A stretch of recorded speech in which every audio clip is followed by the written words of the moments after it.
The only people who don't want to disclose the truth are people with something to hide. Well, good morning, Carl. Good morning, Brother Lou. How are you? I'm doing well. That's a way to go. Thanks for having me on today. Well, thank you for being here. Carl, there's so much we can talk about, but I'm going to throw the ball in your court. What you got on your heart this morning? Well, a couple of things that are near and dear to my heart, and of course you're the man, so you can change the subject if you want, but I do have some breaking update for you on the Obama fraud case from the Sheriff Arpaio cold case posse and criminal investigation, if you'd like to hear that. Hey, lay it on us. Okay, well, I've been keeping you and your audience up to date on it, so I didn't think that you would mind. Just a couple of days ago, Lieutenant Mike Zullo, who is the lead investigator and a dear friend of mine, we speak several times a day. He and I, of course, travel to CPAC 2013 in Washington, D.C. together this year. We also have been on Capitol Hill together speaking to congressmen about this in private meetings. So we stay in touch. He's been on my show several times, but he was called by a very, very important government official. I cannot give the name right now. Everyone in your audience would know this person if I gave the name.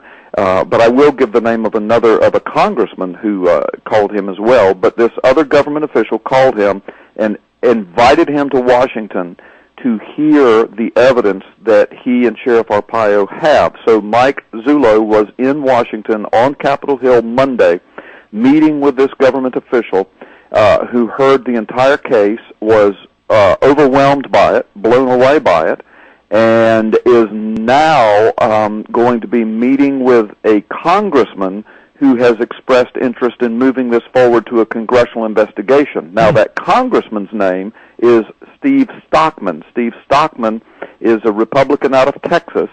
Steve is pretty famous for being the congressman who filed articles of impeachment on Obama back when Obama was threatening to use executive orders to basically wipe out the Second Amendment. You may remember that controversy. Right.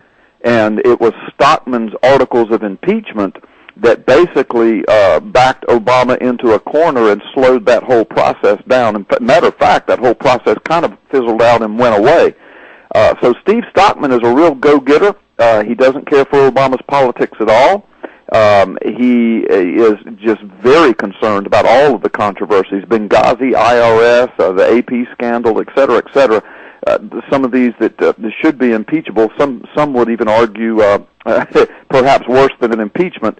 But this case, I'm telling you, Lou, let me finish my train of thought here, and then I'll tell you what I was going to tell you. So anyway, he went to Washington. He met with this government official. This government official is now going to be meeting with Steve Stockman.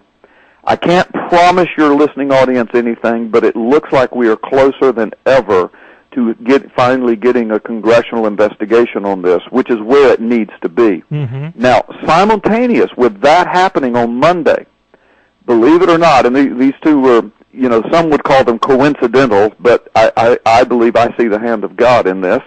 On the same day, the World Tribune published a front-page article proclaiming, and I don't have the title right in front of me. I could look it up in my computer in a second, but let me paraphrase it. I'll be very close. And it says, forensic examination proves it. Obama's birth certificate is fake. And then it says 100% sure, something like that. This was World Tribune article. It was a lengthy forensic article. They interviewed Mike Zullo in great detail, reported in great detail. As a matter of fact, and this sounds a little self-serving, but it's important for me to say this, they also interviewed me, and that's because I've been so involved in it with Sheriff Arpaio and Mike Zullo, and I'm quoted extensively in there too. But it's a lengthy article. Now, I got an email from the World Tribune yesterday. They said that article is going through the roof in views. They're just blown away by it. It's one of their most popular articles ever. So I'm telling you, Lou, there are millions of people around the United States that are very concerned about this. And for your listeners who have been called birthers and who have been called names and who have been marginalized because they dared to even talk about the possibility that Obama's birth certificate might be fraudulent, they have now been vindicated because Mike Zullo presented his evidence before a group of his peers, hundreds and hundreds of sheriffs and police officers and attorneys and a constitutional attorney and elected officials in St. Charles, Missouri, just a couple of weeks ago at the Constitutional Sheriffs and Peace Officers National Association. It's an annual event. He was invited to speak for 1 hour behind closed doors to credentialed law enforcement and elected officials and attorneys only. And that 1 hour meeting turned into a 4-hour meeting at the request of the attendees, and the place was packed. And not a single one of them, Lou, disputed anything that Mike Zullo showed them. He showed them the entire criminal case. They have gone absolutely berserk over it. They are infuriated that government officials, our elected officials in courts, have done nothing about it. And Sheriff Richard Mack, famous for suing President Clinton and winning in federal court, Sheriff Richard Mack is now on the political warpath. He has been on coast-to-coast radio and television talking about what he saw, and he said that he used to mock birthers, but now he is one, et cetera, et cetera. So the point is, Lou, listen, I don't care where he was born at this point. I mean, that's an important point. That goes to the Constitution. The point now, we've got a criminal case on our hand. There's a federal crime that has been committed in and by and around the White House. For some reason, they posted a completely 100% fraudulent, fabricated, forged document on the White House website. It's still there today, proclaiming this to be Obama's official birth record, and it is an absolute fraud. Now, there's only a couple of reasons I could think why somebody would do that, why the President of the United States would feel the need, or his people would feel the need, to put a fraudulent identification document before the world and say, this is me. One of them would be that it's his idea of a sick joke. The problem with that, though, is that if that's what he did, then he or his people committed a felony and a federal crime to pull a joke on the world. Very unbecoming to a president and illegal. The only other reason I can suspect is because he doesn't have a proper birth identification. And Lou, if that is true, then who is the commander-in-chief of the number one superpower? Who is the man that has his finger on the red nuclear button? Who is the man that wheels and deals with foreign governments, who overthrows kings and leaders of other nations, who takes us into war? Who is the man who is single-handedly destroying our economy? Who is the man? We don't know, Lou. We do not know. And up to now, Congress has refused to do their constitutional duty of investigating this man and his identity. Article 20, Section 6 of the Constitution requires that Congress determine the eligibility of the president, the president and the vice president.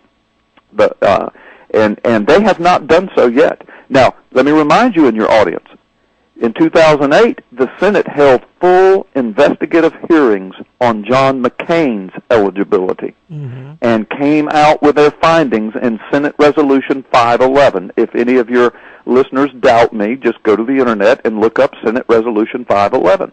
You'll be amazed at what you find there. They investigated his place of birth.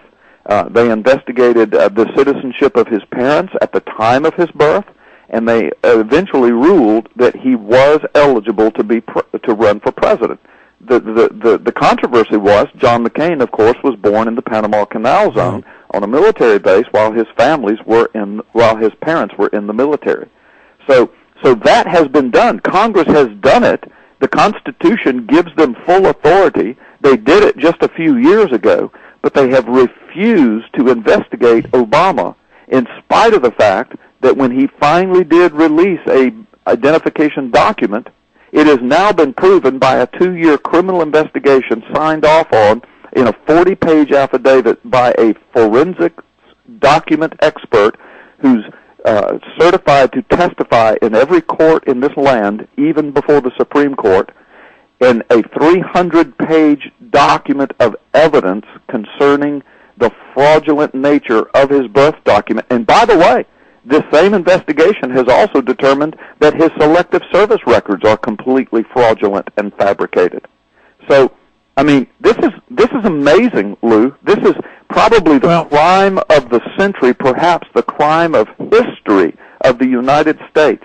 And congressmen refused. Our local congressman won't even talk about it, Lou. I won't know even talk about it. So, but anyway, as I said, we've got this World Tribune article that came out. We've got Mike Zullo being called to Washington now by congressional members and high-ranking government officials, and it looks like something may be in the works pretty soon. That's what we're praying for. I just want this to be a constitutional republic and not a banana republic, Lou.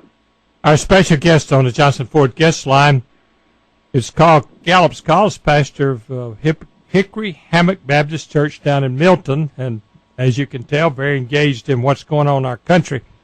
Before we go up, just one thing. There's a note here from another listener. Was it not on that birth certificate, did not say that Obama was an African-American? Yeah, what it said is that the person they have listed on his certificate as his father, Barack Obama Sr., it had his race listed as African, not African-American, but African. Mm-hmm. Well, we have proven, we've gone to Hawaii, we've talked to state officials, you can look it up on the internet and fact-check this, but the bottom line is when Obama was born, that designation was not being used by Hawaii or any other state. Mm-hmm. It would have been Negro, in some places black, but mostly Negro would be the listing for someone of the African-American race in the 60s when Obama was born. So that is one of the first signs that that document is a forgery, because whoever forged it used the contemporary designation of race. And that's just one of many, many problems with the certificate, but your listener is pretty astute. Carl, thank you. God bless you, and we'll talk to you Sunday. Thank you, Lou. God bless you, and I look forward to seeing you Sunday. The only people who don't want to disclose the truth are people with something to hide.